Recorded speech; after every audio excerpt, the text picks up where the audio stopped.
We are the largest labor and delivery unit within, I think it's 100 miles in either direction.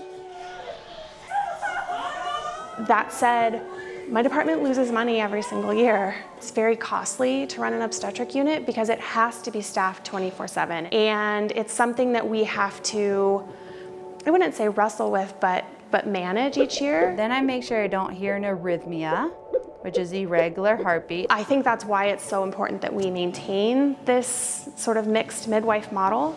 Oh, little guy, you're trying to get out of there? There are no other hospitals in this area that do what we do, where you are going to be directed to a midwife unless you risk out and need to see a physician. Bianca?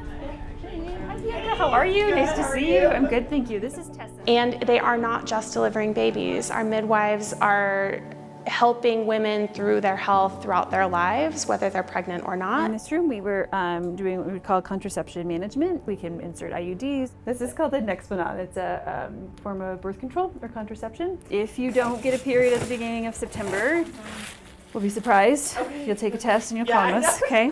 There is a real financial advantage to this model. A midwife typically earns about 1/3 of what a physician earns. So from a cost perspective, we are able to have a really robust staffing plan. We're able to staff this unit in a way that would not otherwise be possible with a fully physician-led model, and then also provide really, really superior care. Okay, I'll be back. I'll be back, honey. I was a labor and delivery nurse for about 16 years.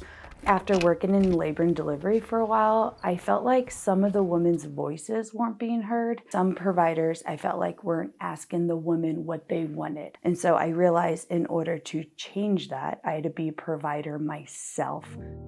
I did work in a big city in Denver, and the resources for these women was like abundant. So I knew that Denver didn't need me. Little mountain towns, they're the ones that needed me, so I came here.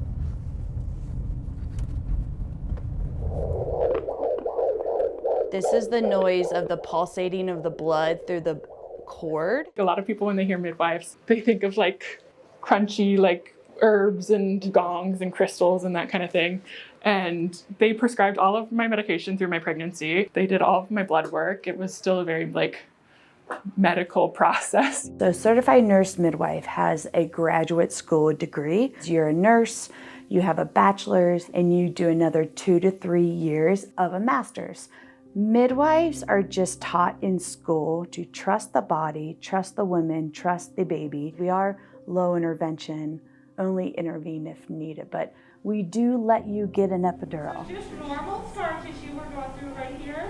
Doctors are great. We need them when we have a C-section. We need them for moms that have high blood pressure, diabetes, other issues, but most of the time women don't have issues.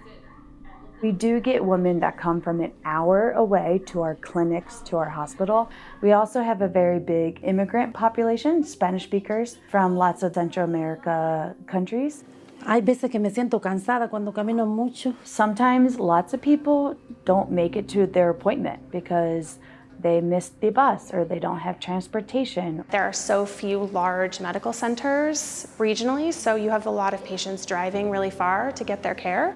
There are other practices in the Valley, but we're one of the few that take Medicaid without limit. Hi, sweetheart. Can I hold you? I think midwifery is a calling. So those that become midwives, I feel like are just born into it.